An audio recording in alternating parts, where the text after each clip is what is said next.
오늘은 전도서 48번째 시간으로 전도서 8장 9절부터 13절까지의 말씀을 가지고 회개 불감증이라는 제목으로 하나님의 말씀을 함께 상고합니다.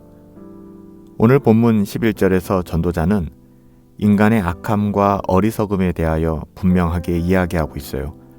11절 말씀을 보시면 악한 일에 관한 징벌이 속히 실행되지 아니하므로 인생들이 악을 행하는 데 마음이 담대하도다. 우리는 지난 주일 예배를 통해 라오디게아 교회를 향한 주님의 끔찍한 책망의 메시지를 들었죠. 저는 아직도 주님의 음성이 생생하게 들리는 것 같아요. 정말 세상에서 이처럼 두렵고 떨리는 징계가 또 어디에 있을까요? 내가 너를 토하여 버리리라. 하지만 이런 책망의 이면에 담긴 주님의 마음을 우리는 절대로 놓쳐서는 안 된다라고 말씀드렸죠. 그래서 지난주일 설교 제목 기억하시나요? 사랑하기에 책망하여 징계하노니. 사랑하여 책망하여 징계한다. 그래서 지난주일 설교를 그렇게 제목을 정한 거예요. 오늘 전도자는 주님의 책망과 징계가 우리에게 얼마나 소중한 것이며 이런 징계를 통해서 우리는 여전히 우리를 사랑하시는 주님의 마음을 확인할 수 있다고 이야기하고 있어요. 소아시아 교회를 향한 주님의 책망 역시 아직 그곳이 교회이기에 하나님의 자녀들이기에 주님께서는 교회를 권면하시며 징계하시는 것 아니겠어요? 그래서 성경은 자녀가 아니면 책망함이 없다 이렇게 이야기하는 거잖아요. 말을 바꾸면 우리가 하나님의 자녀이기 때문에 하나님이 책망하시고 징계하신다는 것이죠. 세상 어느 누구도 징계를 좋아할 사람은 없어요.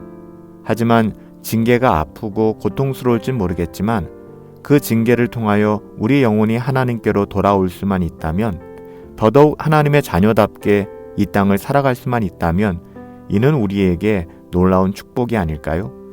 C.S. 루이스의 그 유명한 말처럼 교만하고 오만한 인간에게 하나님께서 고통의 징계를 허락하시지 않았다면 인간의 운명은 어떻게 됐을까요?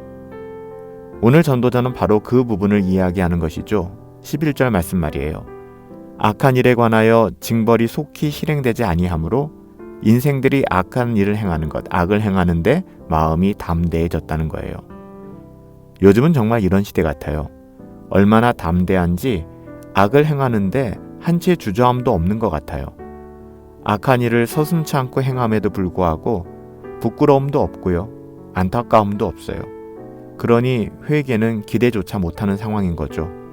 그래서 제가 오늘 설교의 제목을 회개 불감증이라고 적어본 거예요. 차라리 우리가 저지르는 모든 악한 일들에 대하여 조금이라도 악한 구석이 있을 땐 주님이 그것을 찾아내서 주님이 직접 징벌하신다면, 심판하신다면 아마도 그 즉각적인 징벌, 심판이 무서워서라도 죄를 짓지 않을 거예요. 그런데 우리가 살아오면서 학습된 것이 있잖아요.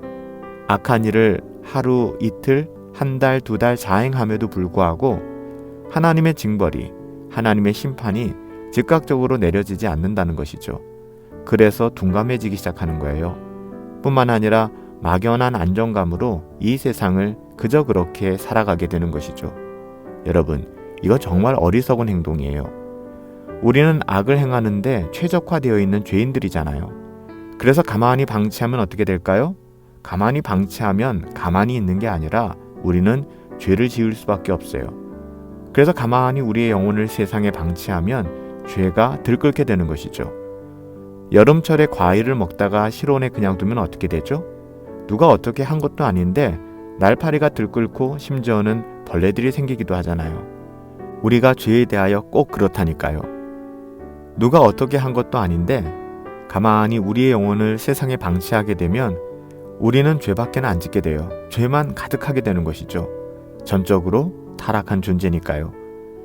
그래서 우리는 끊임없이 악을 행하는데 담대해지고 마는 거예요.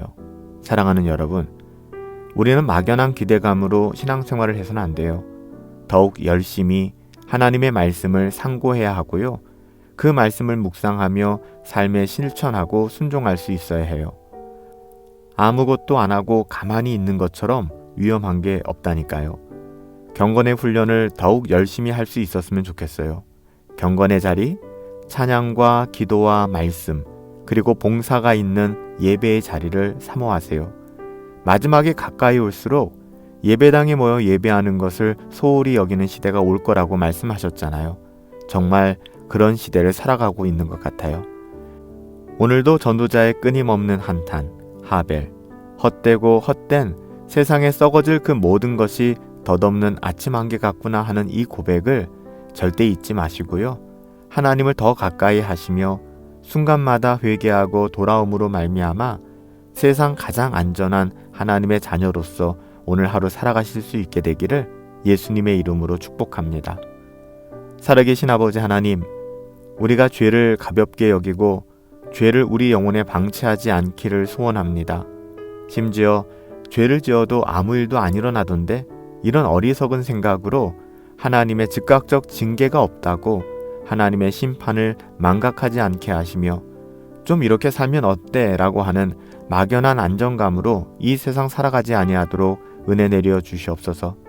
우리 영혼을 세상의 분주함이라는 악한 루틴에 게으름으로 방치하지 않게 하시고 날마다 경건을 추구하며 더한 영성을 가지고 하나님의 자녀답게 살아갈 수 있도록 은혜 내려 주시옵소서. 예수님의 이름으로 기도하옵나이다. 아멘. 오늘 하루도 경건한 삶을 소망합니다. 가만히 있으면 우리는 죄를 지을 수밖에 없다니까요. 오늘 하루도 하나님의 말씀 꼭 붙잡고 삽시다. 그게 우리의 영혼의 등불이 되고 우리의 삶의 참된 길이 됨을 믿습니다.